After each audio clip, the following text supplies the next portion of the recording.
lessons we've learned, particularly in the aftermath of the Fukushima Daiichi accident, is that human aspects of nuclear safety are probably as important as any technical aspect of safety that you can point to, in particular, safety culture. We already realize that the nuclear facility are operated by the people, individuals, who are heavily influenced by the cultures of the country in which nuclear facility is located.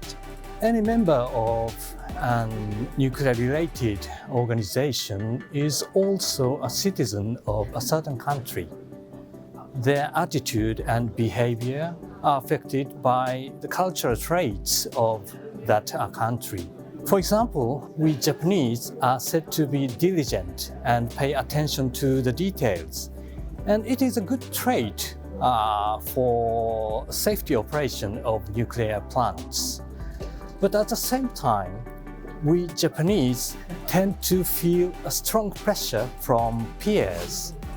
And this makes it difficult to challenge majority opinions. And this is not a good trait from a perspective of safety. で、3つの大事な要素があると思っておりまして、1つがですね、いわゆるその風土、組織の風土ですね。役職だとか仕事にとか立場にとらわれずですね、何でも言い合える、何でもディスカッションしてですね、その結果として、ディシジョンメイクをして、安全向上につなげるということができる、そういう風土、そういったものを作ることが非常に大事だというふうに思っています。で、2つ目がですね、エクセレンスの追求です。新しい規制基準が福島第一の事故の後できましたけれども、それを満足していれば安全が確保できると思ったらもうそれはダメです。で、3つ目はですね、それぞれ組織の一人一人がですね、常に新しい知見を得、学んで、じゃあ自分たちはどうするんだということを考える、新しいことを提案する、そうやって安全を高めていくということをやっていく、そういう考えを持つということが非常に大事。The NEA has, through its various committees and working groups, undertaken a wide range of activities related to safety culture. Among the things that we've done is created with the World Association of Nuclear Operators the country-specific safety culture forum. Previously we've done Sweden, Finland, and Canada. And in each case, we have found insights that were either surprising or unexpected.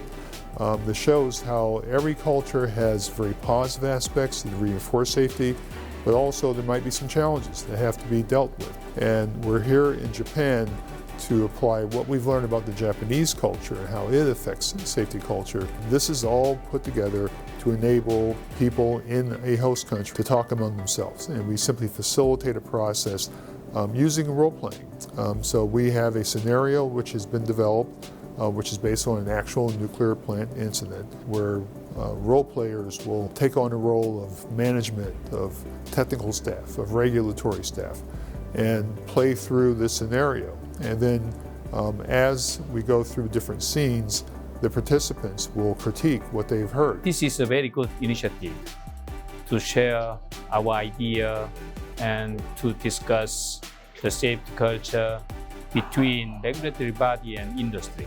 We have the same goal in terms of nuclear safety. We have the same collective commitment to enhance nuclear safety culture.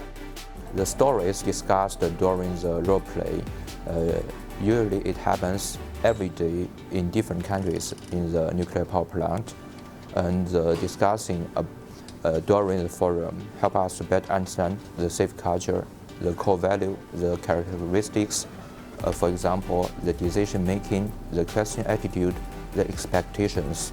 Through discussions, we find something about our national culture and potential impact on safety culture. It's not a matter of good or not, but to get a better understanding about our culture. The country-specific safety culture forum provides collective learning experience to participants And also it provides a common shared space that everyone can say freely without fear. And also even the forum provides interpretation from outsider by inviting international guests. The Safety Culture Forum format does have applicability for other countries.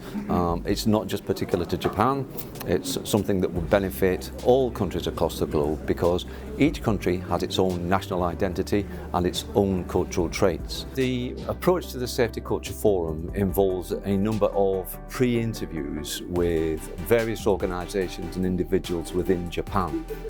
We come and do the Safety Culture Forum, which is a couple of days. That will not make a difference in improving the approach in Japan around safety culture. What it needs is collective commitment and delivery of associated actions to improve the positive facets that have been identified, but also to tackle the negative biases that perhaps don't have a positive impact on safety culture within Japan. After a huge amount of work, months of interviews, future report that will be put out together, it's very important that the recommendations and conclusions as documented in the report receive thoughtful attention, that they are shared with stakeholders. They need to become an action item and they need to be taken seriously. Why is it important? Because when everyone takes safety seriously and makes safety a priority, it reduces risk and it prevents accidents and it ensures protection of the public and the environment. I believe we had a very good constructive discussion. Now it's time for us to take those insights and learning into our own organization.